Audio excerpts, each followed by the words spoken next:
कर लो ना, उन्हीं के लोगों दे यार, लोगों दे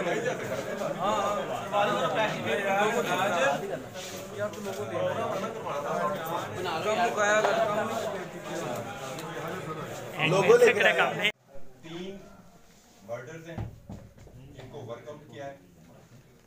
तीनों मर्डर्स जो वर्कआउट किए गए हैं वो एसडीपीओ नवाकोट की सुपरविजन में परफेक्टली मुकम्मल किए गए हैं। और इनमें से जो पहला केस मैं आपके साथ करना चाहता हूँ वो डिफरेंट है लाहौर की पुलिस हिस्ट्री के हवाले से।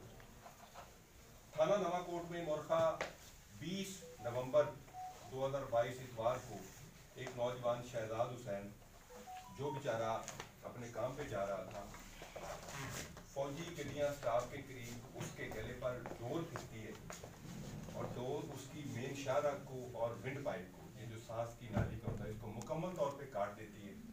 वो वहीं पे जान बहक हो जाता है। बहुत हौलनाक ये कत्ल है यार, आगे से तोड़ जाए भाई। पतंगबाजी के जरिए जो बंदा अगर जान से जाता है तो मैं एज पुलिस अफसर और बीइंग इस मुआशरे के फर्क के मैं इसको कत्ल कहता हूँ। ये हादसा नहीं है, ये कत्ल है। सीसीपीओ साहब लाहौर, डीएच साहब इन्वेस्टिगेशन, एसएसपी साहब इन्वेस्टिगेशन, डीएच साहब ऑपरेशन, एसएसपी ऑपरेशन, तमाम अफसरों ने इसको फोकस किया अपनी तवज्जो को। और उन्होंने डीएसपी साहब नवाकोट की, मेरी एसपी साहब ऑपरेशन की ड्यूटी लगाई कि हमें ये मुल्ज़मान हर सूरत में चाहिए। ये अब एक मुश्किल केस था, पतंगबाजी के मुल्ज़म को ट्रेस करना आसान नहीं था। हमारी जो टीम डीएसपी नवाकोट की सुपरविजन में बनाई गई, इन्होंने साइंटिफिक तफ्तीश की। सबसे पहले इन्होंने चेक किया कि 9 बजे के करीब ये मर्डर हुआ है। मैं अगेन ये लफ्ज़ मर्डर बोल रहा हूँ और जानबूझ के इसको कह रहा हूँ कि ये मर्डर है। ये मर्डर हुआ है, उस वक्त हवा तेज नहीं चल रही थी। इसका मतलब ये है कि जो पतंग है वो बहुत फासले से नहीं आई। फिर हवा का रुख चेक किया गया कि पतंगे किस तरफ से इधर आ सकती है। हवा के रुख को चेक करते हुए 500 घरों को पिन पॉइंट किया गया और एक एक घर को चेक करते हुए इनकी टीम उस घर तक पहुंच गई जहां पे उस वक्त पतंग उड़ रही थी जब ये शहजाद हुसैन का मर्डर हुआ है। लेकिन अंधाधुंध उस पर रेड नहीं किया गया। पहले तमाम चेक किया गया, तमाम मोहल्ले वालों से खुफिया तौर पे चेक किया गया। जब इन्हें यकीन होगा कि ये वही घर है तो वहां पे रेड करके 3 मुल्ज़मान को गिरफ्तार कर लिया गया। उनसे पतंगे बरामद हो गई, चरखियां बरामद हो गई, केमिकल वाली वो खतरनाक डोरें बरामद हो गई जिससे ये वक़ुआ पेश आया था। इस पे हमने एक नई चीज की। जिस डोर से मकतूल का गला कटा था वो 50-55 गज लंबी डोर है। उस खून आलूद डोर को मौके पर कब्जे में लेके फौरी तौर पे फोरेंसिक साइंस लेबोरेटरी भिजवा दिया गया। और अभी जो मुल्ज़िमों की निशानदेही पे डोर बरामद हुई है उसे भी कब्जे में लेके बाद अज़ां लेबोरेटरी भिजवा दिया गया फोरेंसिक साइंस में, ताकि कंपेयर किया जा सके कि क्या ये वही डोर है जिससे मकतूल का कत्ल हुआ है और जो मुल्ज़िमों के कब्जे से बरामद हुई है। मुल्ज़मान ने तस्लीम किया कि उस वक्त वो पतंगे उड़ा रहे थे। हमारे इस केस में कुछ टेक्निकल मसाइल भी हैं, जैसे ऐनी शाहिद गवाह कोई नहीं है। हमें ये भी मसला पेश आया कि मकतूल के वारसान ने पोस्टमार्टम करवाने से इनकार कर दिया, हत्ता के पर्चा करवाने से इनकार कर दिया। उसके बाद फिर डीएसपी साहब ने, जो एक सब इंस्पेक्टर है हमारी पुलिस का ऑपरेशन विंग का, शेर मोहम्मद मेरा ख्याल उसका नाम, शेर मोहम्मद को मुदई बनाया गया। मुदई बना के वो पर्चा दिया गया और अभी मुदई जो है, जो असल वारसान है, वो हमारे लूप में आ गए।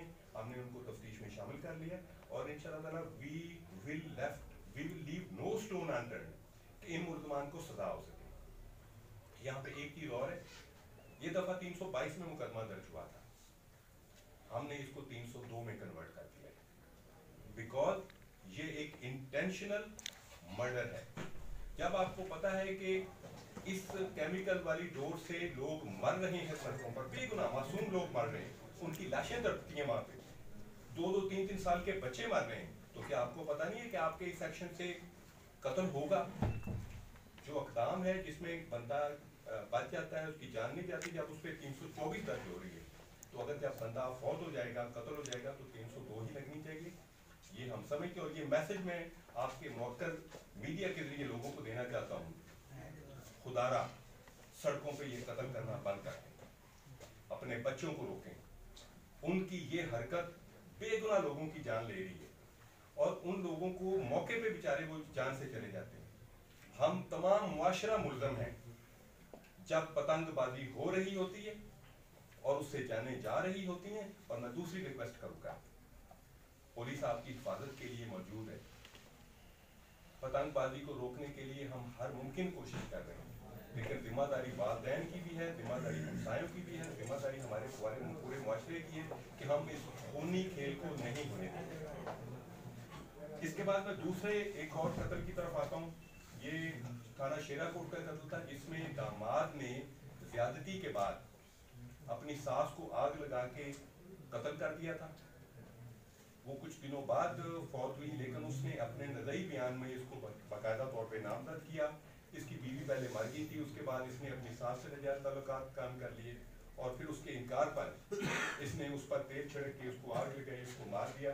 ये मुल्ज़म भी गिरफ्तार होकर जेल में भिजवाया जा चुका है।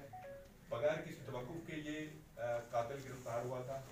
तीसरा कत्ल अगेन थाना शेराकोट, इसमें मामूली तनाज़े पर एक बंदे ने दूसरे जो दुकानदार है उसको तशद्दुद किया और उस तशद्दुद के नतीजे में वो मौके पे ही अल्लाह को प्यारा हो गया, कत्ल हो गया।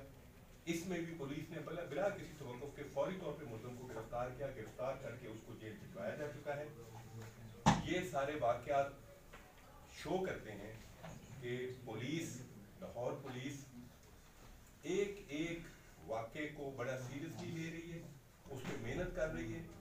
जो कोई जुर्म करेगा बिल्कुल वो फौरी तौर पे कानून की गिरफ्त में आएगा और अगर हमें ऐनी शाहिद नहीं मिलेगा, हम वाक़याती शहादत से असल मुल्ज़िम को ट्रेस करके उसे कैफले किरदार तक पहुंचाएंगे। Thank you very much. Sir, ये जो आखिरी केस है शेराकोट में जो 750 रुपए के उसने कत्ल किया, इनका आपस में रिश्ता क्या था? मेन तनाज़ा जो था वो तो आ गया, लेकिन आपस में क्या ताल्लुक था? किस बिना पर जो है वो एक कत्ल का वारदात क्या था?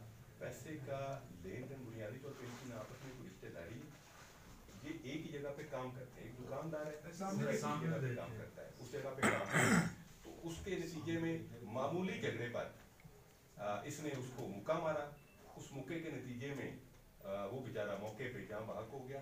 तो फिर हमने उसी के मुताबिक, देखें पुलिस का काम इंसाफ को मेंटेन करना है, तो क्योंकि एक मुक्के के नतीजे में मरा है तो उसमें फिर हमने दफा भी उसी के मुताबिक 316 में उसको कन्वर्ट किया ताकि इंसाफ के तमाम तकाजे पूरे हो सकें। अच्छा, आफ्ताब साहब ये बताएं कि ये बड़ा एक आपके लिए चैलेंज केस था जो 18 साल नौजवान जो पट्टी क्रांति रोड से हुआ, इसमें यह है कि अब मुल्ज़िमान तो पकड़े गए, अब जो इन्वेस्टिगेशन है इनको सजा दिलवाने में क्या रोल प्ले करेगी?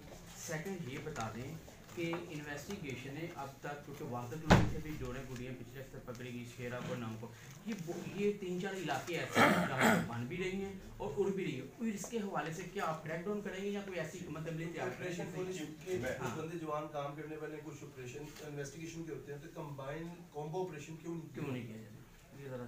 ये जो केस ट्रेस किया गया, सबसे पहले मैं इसकी तरफ आता हूँ, ये कॉम्बो ऑपरेशन था इन्वेस्टिगेशन पुलिस का और ऑपरेशन पुलिस का। और चूंकि एसडीपीओ एक वाहिद रैंक है जो कि ऑपरेशन और इन्वेस्टिगेशन दोनों को कंबाइन करता है, तो एक तो ये कॉम्बिनेशन था हमारा। सेकेंडली ये जो आपने सवाल किया है कि इसको कन्विक्शन सजायाबी के लिए हमने इसमें तमाम मुमकिन शहादतें कलेक्ट की हैं। डोर वाली शहादत कलेक्ट की है, उनकी हमने सीडीआर ली है, सीडीआर के मुताबिक ताकि साबित हो जब वक्त वक़ूआ हुआ तो ये उसी जगह पे मौजूद थे। उसके अलावा जितनी भी आम दरियाफ्त हो सकती है वो सारी हम कर रहे हैं। आल दो ये हमारे लिए एक चैलेंजिंग केस है, विटनेस ना होने की वजह से हमारा जो तफ्तीशी निज़ाम है बदकिस्मती से अभी तक वो आई विटनेस के गिर्द घूम रहा है। दुनिया में इस वक्त forensic evidence, ocular evidence, circumstantial evidence, medical evidence, chemical evidence तक पहुंच चुकी है, लेकिन हम आई विटनेस से बाहर नहीं आ रहे। तो इसमें जितनी भी मुमकिन रेलेवेंट शहादतें हैं वो हम तमाम कलेक्ट तकरीबन कर चुके हैं। जो रहेंगी हम वो भी कलेक्ट करेंगे और हम कोशिश करेंगे कि इस केस में मुल्ज़िमान को सजाएं हों ताकि ये इबरत बन सके। अच्छा और सर। मैं मैसेज एक और देना चाहता हूँ, जो पतंगे उड़ा रहे हैं उनके लिए मैसेज है, जब भी कोई ऐसा वकुआ होगा तो हम 302 में आप पर्चा देंगे। Enough is enough. इतने मासूम लोगों की जाने जा रही हैं, जो हमारे लिए लाहौर पुलिस के लिए as member of Lahore police मैं ये कहता हूँ कि ये काबिल बर्दाश्त नहीं है। अच्छा सर, ये बताइएगा कि इसका पोस्टमार्टम भी नहीं हुआ जो डोर फिटने से लड़का मर गया। दूसरा, किस तरह साबित करेंगे आप कि यही मुलजिम थे जिनकी डोर फिटने से ये लड़का जो है वो अपनी जान से गया। दूसरा मेरा क्वेश्चन आपसे ये है कि इकबाल टोल के इलाके गुलशन इकबाल में माँ बेटी के साथ एक वारदात हुई थी, जिसमें खातून अपनी वालदा को डॉक्टर के पास लेकर जा रही थी, जिसको बड़ी बेदर्दी से मुलजिम ने जो है वो दोनों को नीचे गिराया और फरार है। उनकी गिरफ्तारी के लिए आपने अब तक क्या इकदाम किए हैं? जी संजू साहब, आपके सवाल के दो हिस्से हैं। सर थोड़ा सा फेस इधर की। दो हिस्से हैं। एक हिस्सा आपका ये है कि मुल्ज़मान को आप कैसे साबित करेंगे। इसमें जो मेन शहादत हमारे पास आई है, मकतूल के गला जिस डोर से कटा है ऊना लोग डोर, और वो डोर जो मुल्ज़मान से बरामद हुई है, वो दोनों हमने फोरेंसिक, जिस तरह कि मैं पहले भी बता चुका हूँ, वो हम PFSA में भिजवा चुके हैं ताकि कंपेयर किया जा सके कि क्या ये वाकई सेम डोर है जिससे ये वाक़या पेश आया। और दूसरा जो वाक़या है कि जिसमें एक माजूर खातून के साथ ये वाक़या हुआ है, उसमें हम बड़ी तंदही से काम कर रहे हैं और इंशाल्लाह ताला मुल्ज़मान के काफ़ी करीब हैं, वो भी आपको जल्द खुशखबरी हम इंशाल्लाह। कुलवरान सर, ये बताइएगा, ये डोर वाले केस के अंदर मुद्दई जो है वो आपने अभी फरमाया कि मुद्दई उसमें नहीं आ रहे, वो उसकी क्या रीज़न है? एक वो उनसे खौफजदा हैं या उनकी आपस में रिश्तेदारी है? अगर मुद्दई नहीं आता तो फिर ये केस किस तरह चलेगा? शहादत तो वो जाएगी, ठीक है, एज पॉसिबल शहादत भी जो है वो एंड टाइम पे आके इनकार कर जाए, फिर क्या करेंगे आप? जी मैं आपको बता दूं, इसमें कोई खौफजदा होने वाला मसला नहीं, लेकिन हमारे माशरे का जिस तरह एक हमने बनाया हुआ है कि जी अल्लाह की मर्जी, जब हम अल्लाह की मर्जी कह देते हैं तो हम असल मुल्ज़िम को बचा लेते हैं।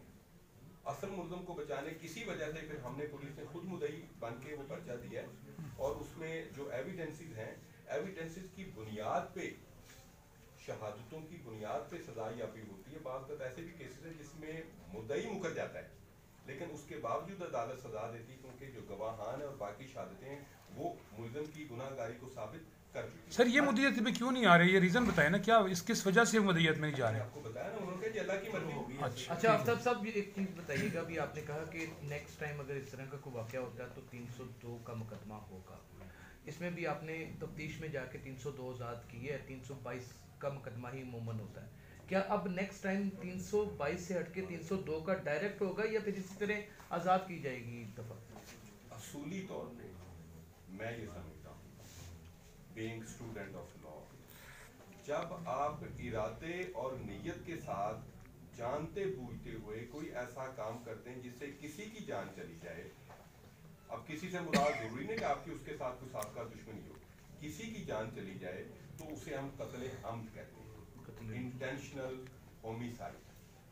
पतंगबाजी के जरिए अगर कोई बंदे की जान जाती है तो ये एक इंटेंशनल होमिसाइड है जिसका 302 में पर्चा दर्ज होना चाहिए। This is my opinion. कुछ कुलीग या कुछ लॉ ऑफिसर वो इससे डिफर कर सकते हैं, लेकिन मैं ये समझता हूँ कि जहाँ पे इंटेंशन, प्रेपरेशन और प्लानिंग आ चुकी हो तो चाहे अननोन हो मरने वाला तो नजर आइएगा कि मौके का गवाह आपके पास कोई नहीं है रात के केस में, तो क्या इसमें इसको फायदा नहीं होगा मुसलमान को कि उनकी जमानत हो जाए? क्योंकि मौके का गवाह तो जरूरी है जिसने आंखों से देखा हो कि शनाख्त परेड भी होनी है, फिर पोस्टमार्टम भी नहीं हुआ, शनाख्त परेड भी होनी है। फिर जब ब्लाइंड मर्डर्स होते हैं तो ब्लाइंड मर्डर्स में मौके का कोई गवाह नहीं होता, लेकिन इसके बावजूद उसमें सजा याबी होती है शहादतों की बुनियाद पे और गवाहों की बुनियाद पे। शनाख्त परेड इसलिए नहीं हो सकती कि जब कोई आई विटनेस नहीं है, तो आई विटनेस ना होने की वजह से शनाख्त परेड का कोई सवाल पैदा नहीं होता। तो यहाँ पे इसमें मैंने आपको बताया कि टेक्निकल हमारे पास गवाहियाँ मौजूद हैं, CDR की गवाहियाँ हमारे पास मौजूद हैं, डोर की गवाहियाँ मौजूद हैं, जिसकी बुनियाद पे हम कोशिश करेंगे कि इनकी कन्विक्शन भी हो और इनकी जल्दी जमानत भी ना हो। सर एक चीज़ बताइएगा, शेरा कोर्ट में एक शहरी के साथ वारदात होती है, गन पॉइंट पर उससे मोटरसाइकिल और मोबाइल ले जाते हैं, 1.5-2 साल उसका मुकदमा दर्ज नहीं होता, उसको सेफ्टी अथॉरिटी की जानिब से एक चलान आता है जिसमें देखा जाता है कि पुलिस एहलकार उसकी मकसद चला रहा है। अब 1.5-2 साल पर उसका मुकदमा दर्ज हो गया है, तो उसमें कोई पुलिस एहलकार अभी तक पकड़ा गया है या वारदातों में पुलिस एहलकार मुलविस है? जिस तरह के एंटी कार लिफ्टिंग के एस्टेब्लिश होने के बाद ये केस AVLS की तफ्तीश कर वो इसको तफ्तीश कर रहे हैं, SP AVLS इस सिलसिले में बड़ी बेहतर राय दे। अच्छा, एक और बड़ी अच्छी आपने बात की कि 302 का पर्चा होगा, तो इस रवान साहब ने 4 जो है ना पतंग कटी की वजह से हलाक हो गए हैं और 18 जख्मी हुए, तो उन पे भी 302 लगाएंगे? क्योंकि मेरी हदूद में कोई ऐसा नहीं हुआ, मैं अपने डिवीजन की हद तक जिम्मेदार हूँ, तो इस वजह से मुतल्लिका एसपी साहब बेहतर बता सकते हैं।